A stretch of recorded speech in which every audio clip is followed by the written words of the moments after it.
কলসি কাঁখে পাতলা ছিপছিপে একটি বউ বেগুন ক্ষেতের পাশ দিয়ে বাড়ি ফিরছিল। কলসির ভারে একটু সে বাঁকা হয়ে পড়েছে।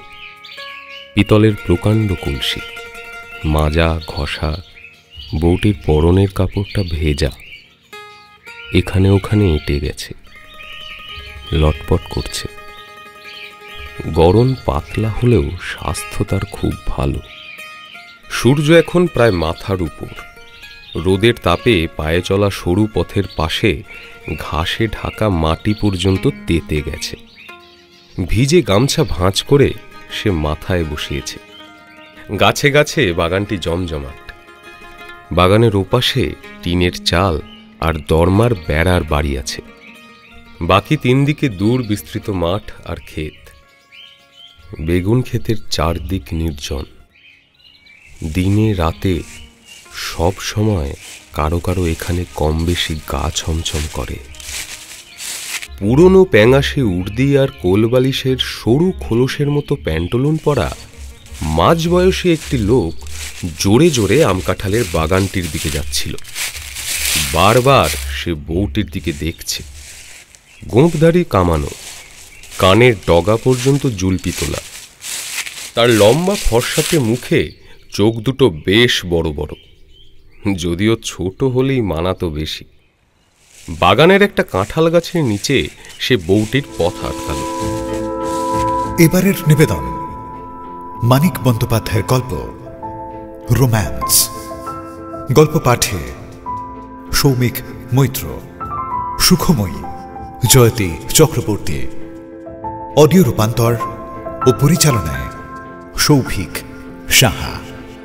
শুরু হচ্ছে রোম্যান্স। ও মা, সুবল বাবু যে পেন নাম। টাকার পেন নাম করতে হবে না। এ তোমার কেমন ব্যবহার সুখময়ী? তোমারই বাই কেমন ব্যবহার সুবল বাবু? দিন দুপুরে নাগাল ধরা। 2 হাতে কানা ধরে কলসিটা সে নামিয়ে রাখল।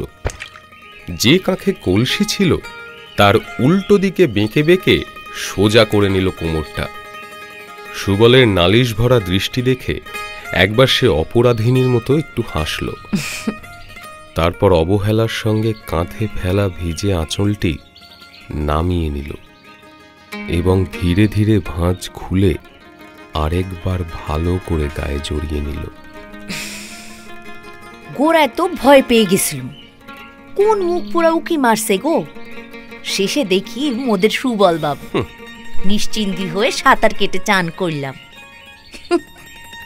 তোমার জন্যই। ঢং। সত্যি তোমার জন্যই। কাল ফিরে যেতে হলো যে তোমার। সুখময়ী, কাল তো প্রথম নয়, ফিরেই তো যাচ্ছি। এলে না কেন কাল? রাত দুপুর তক শিরিষ তলায় মশার কামড় খেলাম। মা মনসা না করুন, জয় মা। সাপের কামড়ে মরবো একদিন। বলাই ষাট, কিন্তু কি করি বলো, বাড়ির সবাই যে ফিরে এলো। একবার জানান দিয়ে তো যেতে পারতে। সবাই ঘুমুলে পর ঘুরঘুটি আঁধারে একটা মানুষ হাঁ করে ওদিকে। ঘুমিয়ে পড়লাম যে, ওনার সাথে ঝগড়া করি কেঁদে কেঁদে ঘুমিয়ে পড়লাম। আরে বাবা, ঝগড়া হলো? বাহ, তা বেশ। ঝগড়াটা কি নিয়ে হলো? ওমা, স্বামীর সাথে মেয়ে মানুষের আবার কি নিয়ে ঝগড়া হয়? শাড়ি গয়না নিয়ে। শোনো সুখময়ী, যত শাড়ি যত গয়না তুমি চাও আমি সব দেবো, শুধু ইস, ফতুর হয়ে যাবেন যে। ছায়ায় চাপা আলো লেগে সুখময়ীর পান খাওয়া দাঁতের ঘষা মাজা অংশগুলোতে ঝকমকি খেলে গেল। আচ্ছা, ফতুর না হয়ে হইলেন, মোর তরে ফতুর হইতেই তো চাইছো তুমি 1000 বার। হ্যাঁ, চাইছি তো। কিন্তু শাওরি স্বামী যখন শুধবে মোকে, ও বউ শাড়ি গয়না কোথায় পেলিল? কি জবাব দেব শুনি? বলবো নাকি ঘাটের পথে কুইরে পেয়েছি? তার চেয়ে এক কাজ করো না, শিরিষ তলায় মশার কামড় খেয়ে তোমারও কাজ নাই। শাড়ি গয়না পরে বেড়ালে কেউ যদি শুধোয় তাতেও মোর কাজ নেই। এমনই কিছুই করো না দেখি। হ্যাঁ, তা তো জানি। তোর শুধু গয়না আর শাড়িতে মন, তাই না? না গো না, গয়না শাড়ি আমার চাইনি, আমার শুধু তোমাকে চাই। হ্যাঁ, তাই যদি সত্যি হতো রে সুখী। হতো মানে? তুমি ভাবো গয়নার জন্য তোমায় মন দিছি? না তো কি? কত গয়না দেবে তুমি? কত মুরদ আছে তোমার? হ্যাঁ, কলকাতায় নিয়ে সেজবাবু সোনাই মুড়ের রানী সাজিয়ে রাখতে চাইছিল, তা গেছি আমি বলি না, যাকে মন দিছি তার সাথেই চলে যাবো, চলে যদি যেতেই হয় বটে। ও মা, বিশ্বাস হয় না বুঝি? বেশ তো চলো না, এক্ষুনি যাই, এক কাপড়ে এক্ষুনি গিয়ে গাড়ি ধরি 3টে, চলো না। তুমিও ফকির, আমিও ফকির। পাতার ফাঁক দিয়ে সুবলের সর্বাঙ্গে চাকা চাকা আলো আঁকা হয়ে আছে। ভিজে গামছা দিয়ে সুখময়ী তার মুখ আর ঘাড়ের ঘাম সযত্নে মুছে দিল। ছাড়, হয়েছে। কিন্তু সুবল খুশি হয়েছে বলে মনে হলো না। সুখময়ীর কাছ থেকে এরকম ছোটখাটো আদর পাওয়ার আর বিশেষ দাম যেন নেই, পুরনো হয়ে গেছে। শোন সুখী, অমন যার মন হয় সে একবারটি শিরিষতলায় আসে। কাল নিয়ে 4 বার ঠকালি আমায়। ও মা গো, ঠকালাম? হ্যাঁ। আমি তোমায় ঠকালাম? আবার কি? ফেসতে গেল তো কি করব আমি?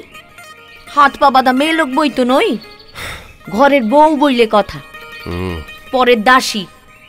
কি ক্ষমতা আছে বলো দেখি আমার তোমায় ঠকাবো? থাম তো। তোমার জন্যই মরণ হয়েছে যত, আমার কিচ্ছু ভালো লাগে না, একদণ্ড ঘরে মন বসে না। মাইরি বলছি, কালির দিব্যি সত্যি মন কয়রে কি দূর চাই, ঘর সংসার ফেলে তোমার সঙ্গে পাইলে যাই। বড় একটা ফাঁক দিয়ে এক ঝলক রোদ সুখময়ীর মুখ ঘেঁষে কাঁধ ছুঁয়ে মাটিতে পড়েছে। আবেগ আর উত্তেজনায় তার চোখ দুটি জলজল করে উঠল। সুবল কথাটি বলে না, উসখুস করে এক পা থেকে অন্য পায়ে ভর দিয়ে দাঁড়ালো। দেশ গা ছেড়ে দূর দেশে পাইলে যাই, সে দেশে কেউ মোদের চিনবে না, সব বালাই শুকিয়ে দুজনে ঘর কন্যা করি। তা হয় না সুখময়ী, চারদিকে বড় নিন্দে হবে, আর ফেরা যাবে না তখন। ফিরছে কে হেতা? হ্যাঁ শুনি, ফিরছে কে হেতা? জমি জায়গা সব বেচে দিয়ে আমায় নিয়ে পালাবে, মোদের ফিরবার কোনো দরকার নাই। বোঝো, মুক্তারি করে যে 2 পয়সা পাচ্ছি তার কি হবে? মেয়ে মানুষের বুদ্ধি, বাইরে গেলে খাবো কি? হ্যাঁ, এখানে গাছের ছায়াতে গুমোটে গরম। সুবলের কপাল ঘেমে চোখে এসে পড়তে চায়। আঙুল দিয়ে সে কপালের ঘাম মুছে মুছে ঝেড়ে ফেলতে থাকে। সুখময়ীর ভিজে চেহারায় ঘাম টের পাওয়া যায় না। আগ্রহ আর উত্তেজনা ফুরিয়ে গিয়ে সে শান্ত হয়ে গেছে। ঝুঁকে কাপড় তুলে সে একবার হাঁটুর কাছটা চুলকে নিল। সোজা হয়ে একটা আঙুলের ডগা সে কামড়ে ধরল। ঘাড় তার কাত হয়ে গেল ভাবনায়। কলসি তুলতে গিয়ে সে আবার ঘুরে দাঁড়ালো। সুখময়ীর রাগ হয়েছে। তার পাক দিয়ে মাথা তুলে দাঁড়ানোর ভঙ্গিটা ফনা তোলা সাপের মতো। কি মিষ্টি হাসি সুখময়ী হাসল। আর চোখে চেয়ে চেয়ে দ্বিধা সংকোচের ভঙ্গি করে হঠাৎ এগিয়ে গিয়ে বুক দিয়ে সে সুবলকে গাছের সঙ্গে চেপে ধরল। মুখ উঁচু করল সুবলের মুখের কাছে, কিন্তু পৌঁছল না। গাছে পিঠ দিয়ে সুবল তখন কাঠ হয়ে গেছে। মরছে তোমার মুক্তারি বড় হলো। সুখময়ী, আমি কত কষ্টে পসার করেছি, এতে 2 পয়সা পাচ্ছি, এটা। সুখময়ী 2 হাতে তার গলা জড়িয়ে ধরেছে। সুবল নরম হয়ে আসছে। তার একটি হাত সুখময়ীর পিঠে আশ্রয় খুঁজে বেড়াচ্ছে। তুমি না ফতুর হতে পারো আমার জন্য? ঘর বাড়ি জায়গা বেচে ঢের টাকা পাবে, ব্যবসা করে রাজা হয়ে যাবে তুমি। রানীর মতো খাটে শুয়ে আমি হাই তুলব, আর চাকরানিগুলোকে হুকুম করব। সানের ঘরে তুমি আমার সান দেখবে। সত্যি সত্যি দেখাবো, দিব্যি কালসে। সুখময়ী, আচ্ছা তাই যাব আমি। সব বেছে দিয়ে তোমায় নিয়ে বিদেশে যাব। কিন্তু শোনো, সে তো আর 2-4 দিনে হবে না। এটা সময় লাগবে সুখময়ী। মুক্তারি জানো বটে তুমি সুবল বাবু। দাঁড়াও, আমি আসতেছি কলসি রেখে। কাঁখে কলসি তুলতে গিয়ে আজ বোধহয় প্রথম সুখময়ী টোলে পড়ে গেল। মাগো, এই সুখময়ী! কলসির জল শুষে নিল মাটি, তার ভিজে কাপড় কুড়িয়ে নিল মাটির লাল ধুলো। কপালে কি আছে? দাঁড়াও বাবু, একটু সাবুন আনি, নইলে মেয়েটার রং উঠবার নয়। ফের নাইতে হবে আমায়। বাড়ির উঠোন শূন্য, ঘরের বাইরেও কেউ নেই, বাইরে কেউ থাকেও না এ সময়। সুখময়ী রেধে বেড়ে খাইয়েছে সবাইকে, আর কোনো কাজ কারোরই বাকি নেই। রসুই ঘরের দাওয়ায় এক তারা মাজা বাসন, ঘাটে গিয়ে বাসন মেজে এনে তবে তার কলসি নিয়ে নাইতে যাবার ছুটি হয়। কলসি ভরে জল আনা চাই। পুবের ঘরে নটবর হুঁকো টানছে, কথা বলছে পাড়ার কানাই ধরের সঙ্গে। শাশুড়ি শুয়েছে, নটবরের বউমরা ভাই তার সঙ্গে পরামর্শ করছে। আগামী বিয়ের তারিখ জ্যৈষ্ঠ মাসে 7ই, আসতে তো আর দেরি নাই। তা ঠিক কথা, কিন্তু এদিকে তো মেলা কাজ বাকি পড়ে আছে। বাড়ির কুকুরটা এসে লেজ নেড়ে অভ্যর্থনা জানাতেই সুখময়ী তাকে একটা লাথি কষিয়ে দিল। আর সেই অবোধ প্রাণীর কেউ কেউ আর্তনাদ শেষ হবার আগেই রসুইয়ের দাওয়ায় বাসনের গাদায় আছড়িয়ে পড়ে শুরু করল নিজের আর্তনাদ। একটু চাপা, একটু অস্বাভাবিক সুরে। আসলে ভয়ে তার গা কাঁপছিল।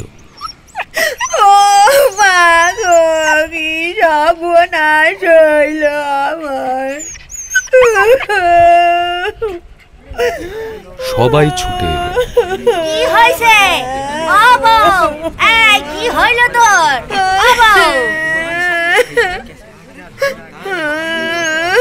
বউকে জড়িয়ে ধরে নটবরের মা কান্না জুড়ে দিল।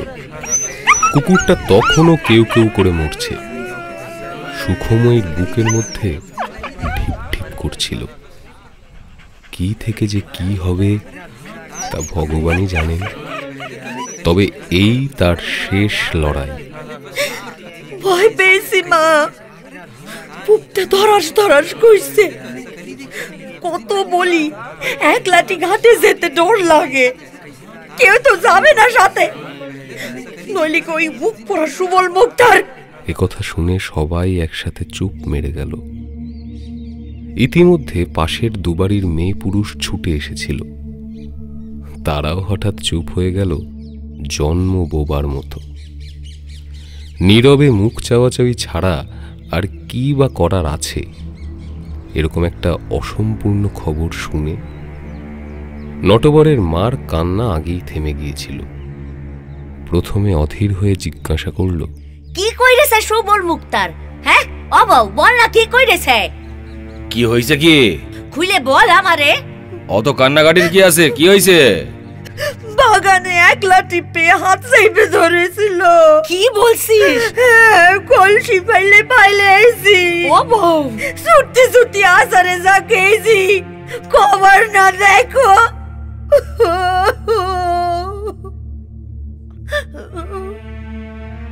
হাতের তালু আর কাপড়ে লাল মাটি, তার গায়ে রক্তের দাগ, সব দেখিয়ে দিল সে। কয়েকজনের চাপা নিঃশ্বাস পড়ল, একটু নিরাশার সঙ্গে। কত বড় সম্ভাবনার এই পরিণতি! দুপুরবেলা জনহীন বাগানে মেয়ে মানুষকে নাগালে পেয়ে শুধু হাত ধরেছে সুবল মুক্তার। মামলা মোকদ্দমা হবে না? ব্যাপারটা চাপা পড়ে যাবে আজকালের মধ্যে। এই আবার কি এমন ঘটনা?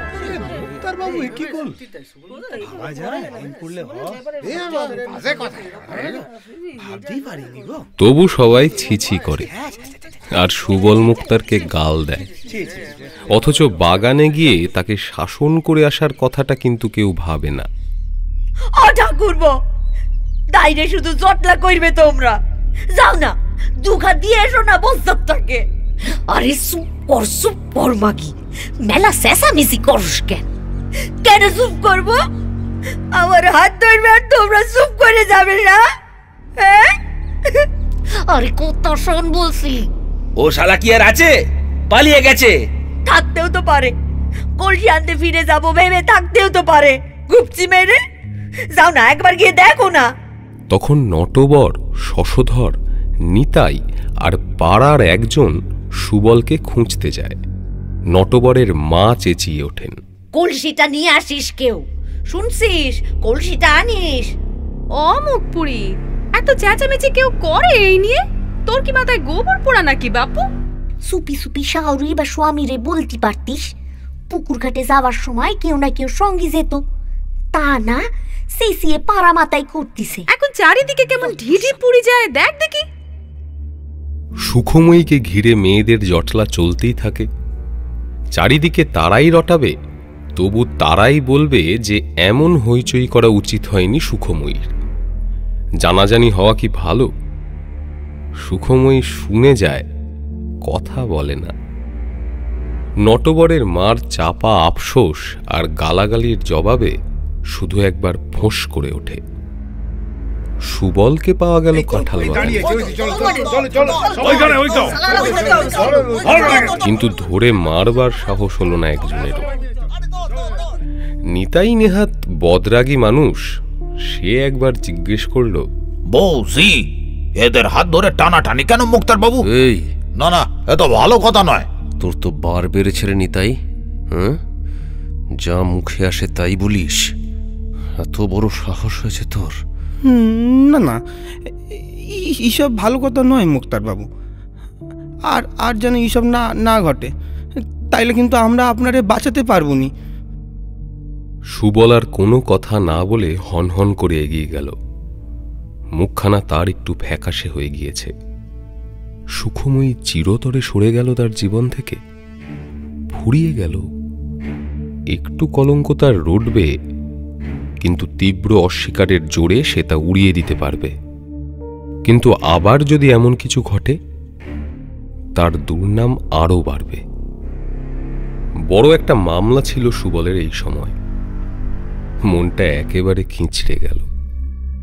না, মনটা একটু শক্ত করতেই হবে তার। সবে প্র্যাকটিস জমেছে। এদিকে ছোট মহকুমা শহরের চারদিকে যে তাদের নামে ঢিঢি পড়ে গেছে, সেটা সুখময়ী টের পেল সন্ধ্যার পর, নটবরের হাতে বাখারির মার খেয়ে। বাকি দিনটা বাড়ির সকলে মুখ ভার করে থেকেছে, তাকে বাদ দিয়ে জটলা করেছে। বিকেলে আড্ডা দিতে বেরিয়ে সন্ধ্যের পর মুখ অন্ধকার করে নটবর বাড়ি ফিরে এলো। গাঁ শুদ্ধ লোকে বলা বলি করতেছে, এসব নষ্টা মেয়ে মানুষের কাজ। শালা হারামজাদি, বড় বাড় বেড়েছে না তোর?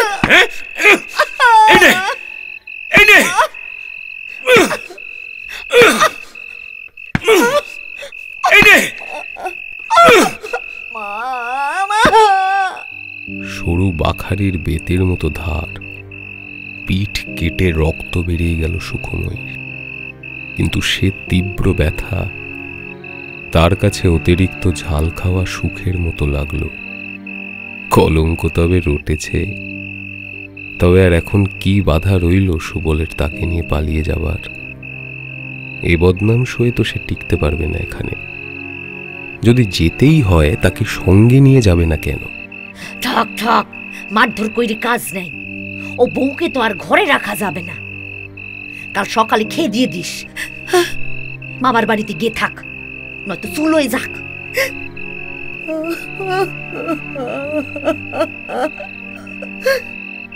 শুনে একটু ভাবনা হলো সুখময়ীর। সত্যি তাকে তাড়িয়ে দেবে নাকি? গালাগালির জন্য সে তৈরি হয়েই ছিল, তার উপর নয় কিছু মারধরও হয়েছে। কিন্তু খেদিয়ে দিলে তো মুশকিল। সুবলের যদি বেশি রকম রাগ হয়ে থাকে, তাকে যদি সঙ্গে নিয়ে যেতে না চায়, পুরুষের মন তো বিগড়ে যেতে কতক্ষণ। তবে তো তার একুল ওকুল দুকুল যাবে, মাথা গুঁজবার ঠাঁই থাকবে না এ জগতে। মামা কি ঠাঁই দেবে তাকে? কিন্তু মামারও তো শুনতে বাকি থাকবে না এ কেলেঙ্কারির কথা। এসব ভাবে আর সুবলের প্রেমে বিশ্বাস হারিয়ে সে পিঠের জ্বালায় কাতরায়।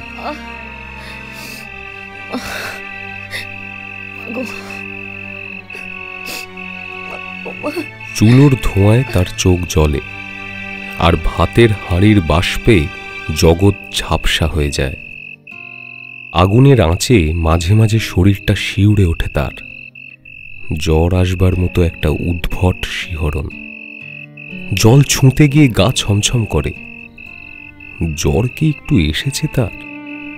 সকলকে ভাত দিয়ে হেসেল তুলে তারপর খাওয়ার অনিচ্ছা নিয়ে খিদের জ্বালায় কিছু খায়।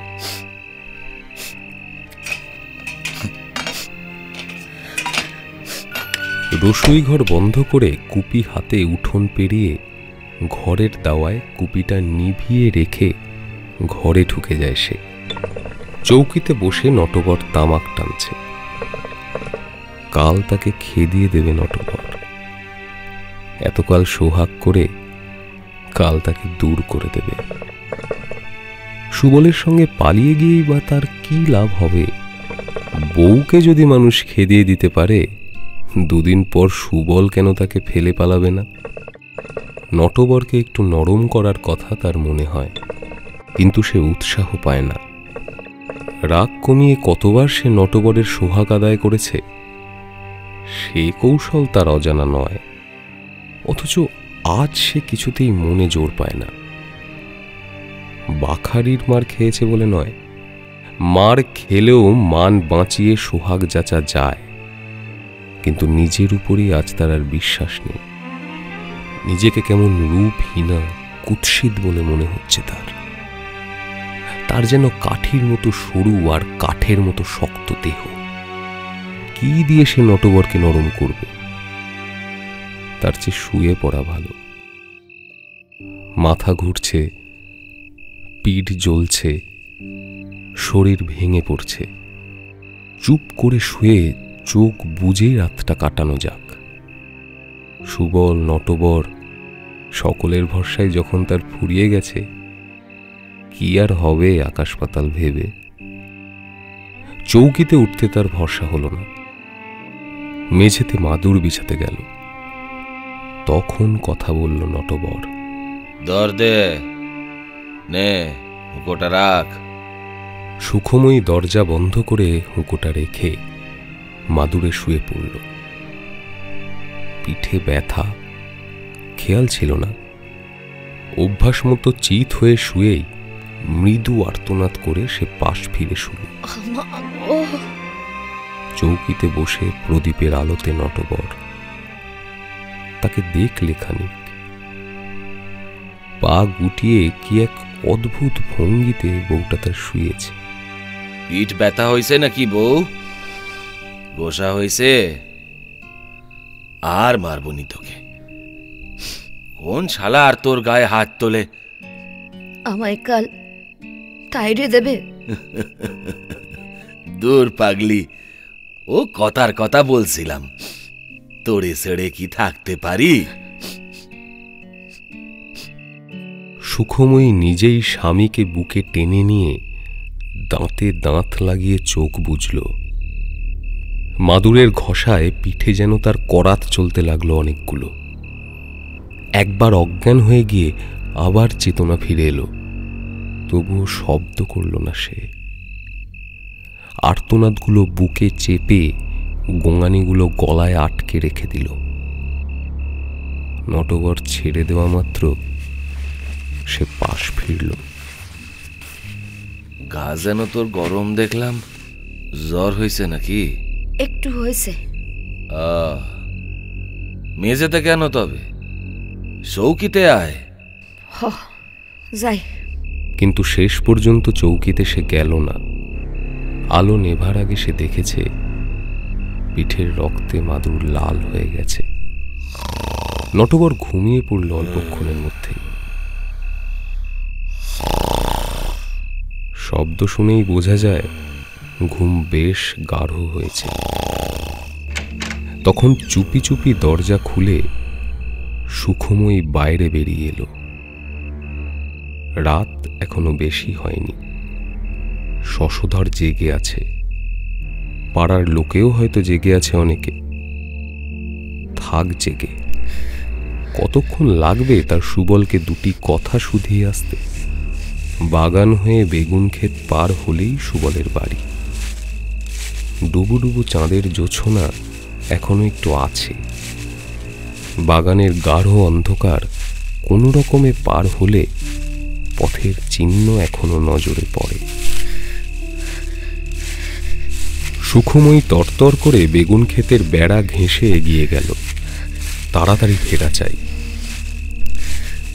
নটবরের ঘুম ভেঙে গেলে যাতে একটা কৈফিয়ত বিশ্বাসযোগ্যভাবে দেওয়া যায়। সুবলের ঘরে আলো নিভেছে। বাড়ির সামনের বাগানটা দেখবার মতো। এখান থেকেই নানান ফুলের মেশানো গন্ধ নাকে আসে সুখময়ীর। সুবল বাবু। কে? সুবল বাবু। এই চুপ কর, আস্তে। আবার এসছিস কেন? দেখো তোমার জন্য কি মারটা মেরেছে আমায়। আমার জন্য? হ্যাঁ, তোর জন্য আমার কত বদনাম হলো জানিস? কত ভালো বলতো লোকে আমায়, কত সম্মান করতো। তোর জন্য সব গেল। চলো চলো আমরা বাইরে যাই। 2-4 দিনের মধ্যেই সব বেঁচে দাও। সব কর, খালি বাজে কথা। সব বেঁচে দাও? মুক্তারি ফেলে কোথায় যাব? এত কেলেঙ্কারি হইল যে চারিদিকে ঢিঢি বইরে গেল, তবু থাকবা? শোন, আস্তে আস্তে সব ভুলে যাবে লোকে।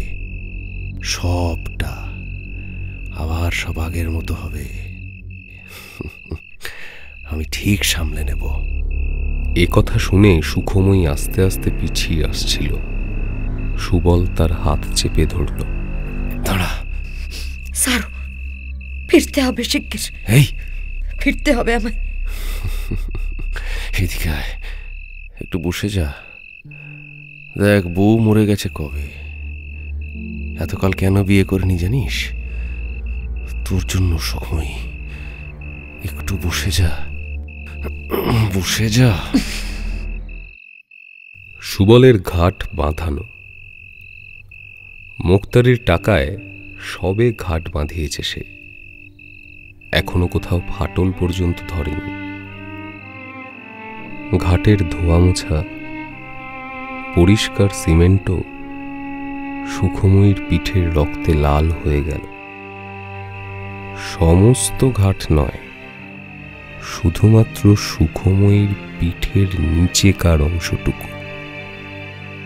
পরদিন নাইতে এসে লোকে বললে, কুকুর বা বিড়াল ছানা বিয়েছে, কিংবা হয়তো বুনো শেয়াল। শুনলেন মানিক বন্দ্যোপাধ্যায়ের গল্প রোম্যান্স।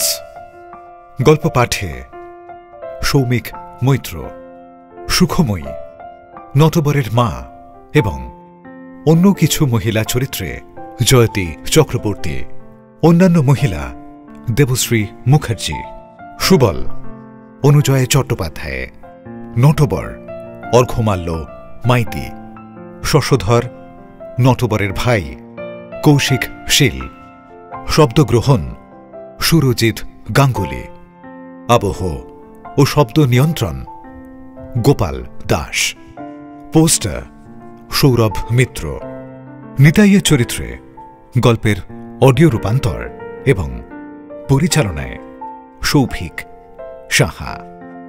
গল্পটি লেখকের কল্পনা প্রসূত। বাস্তবের সঙ্গে কোনো মিল থেকে থাকলে তা একেবারেই অনিচ্ছাকৃত ও কাকতালীয়। এই অডিও পরিবেশনা শুধুমাত্র মনোরঞ্জনের জন্য। এর উদ্দেশ্য কোনোভাবেই কোনো জাতি, রাষ্ট্র, ব্যক্তি, জাত বা ধর্মকে আঘাত করা নয়। মদ্যপান, ধূমপান, মাদক সেবন স্বাস্থ্যের পক্ষে ক্ষতিকর। এমন আরো অনেক গল্প রয়েছে আমাদের কাছে। সঙ্গে থাকুন, শুনতে থাকুন।